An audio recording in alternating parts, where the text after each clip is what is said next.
పహల్గామ్లో ఉగ్రదాడికి కర్త కర్మ క్రియ Lashkar-e Taiba chief most wanted terrorist Hafiz Saeed అనే తెలుస్తుంది. పహల్గామ్లో ఉగ్రదాడికి తెగబడింది తామేనని ది రెసిస్టెంట్ ఫ్రంట్ ఇప్పటికే ప్రకటించింది. అయితే ఈ దాడి చేసింది ఆ సంస్థ ముష్కరులే అయినా చేయించింది మాత్రం హఫీజ్ సయీద్ అని భారత నిఘా వర్గాలు అనుమానిస్తున్నాయి. తామే దాడి చేశామని ప్రకటించుకున్న టీఆర్ఎఫ్ కూడా లష్కరే అనుబంధ సంస్థే కావడం గమనార్హం.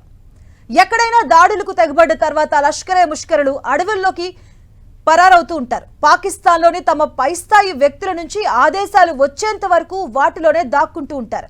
అయితే గత ఏడాది సోనామార్గ్, బూటాప్రది, గయద్బర్లో జరిగినటువంటి ఉగ్రదాడుల అనంతరం అలాగే చేశారు. తాజాగా పహల్గామ్ దాడి తర్వాత టెర్రరిస్టులు అడవుల్లోకి పారిపోయారు. ఇక ఈ నేపథ్యంలో పహల్గామ్ ఉగ్రదాడి ప్రణాళిక వెనుక హఫీజ్ సయీద్ ఉండవచ్చన్న అనుమానాలు బలపడుతూ ఉన్నాయి. జమ్మూ కాశ్మీర్లో ఈ తరహా దాడులకు తెగబడే వారికి హఫీజ్, లష్కరే డిప్యూటీ చీఫ్ సైఫుల్లా నుంచి ఆదేశాలు అందుతూ ఉంటాయని నిఘా వర్గాలు అనుమానిస్తున్నాయి. ఇక ఆయుధాల తరలింపు, ఆహారం, నివాస వసతి వంటి ఏర్పాట్ల కోసం కశ్మీర్లో స్థానికులను లష్కరే తోయిబా సంస్థ వాడుకుంటూ ఉంటుంది. తన అనుబంధ సంస్థలతోనే ఎక్కువగా దాడులు చేయిస్తూ ఉంటుంది. పాక్లో కొందరికి ఉగ్ర శిక్షణ ఇచ్చి వారిని కశ్మీర్లోని పలు ప్రాంతాలకు పంపుతూ ఉంటుంది. వారి ద్వారా స్థానిక యువతలో విద్వేషాన్ని రగిలించి వారిని ఉగ్రవాద కార్యకలాపాలకు ఉసిగొల్పుతూ ఉంటుంది.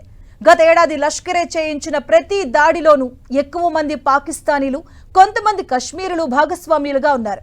అదే తరహాలో పహల్గామ్లో దాడికి తెగబడ్డ 3 ఉగ్రవాదుల్లో 2 పాకిస్తానీలు, 1 కశ్మీరీ ఉన్నట్లు నిఘా వర్గాలు భావిస్తున్నాయి. ఇక సోనామార్గ్, బూటాప్రది, గడేద్బర్లో ఉగ్రవాదులకు కొనసాగింపుగానే పహల్గామ్లో లష్కరే సంస్థ ది రెసిస్టెన్స్ ఫ్రంట్ ఉగ్రవాదుల చేత ఈ దాడి చేయించి ఉండవచ్చని నిఘా వర్గాలు అంచనా వేస్తున్నాయి.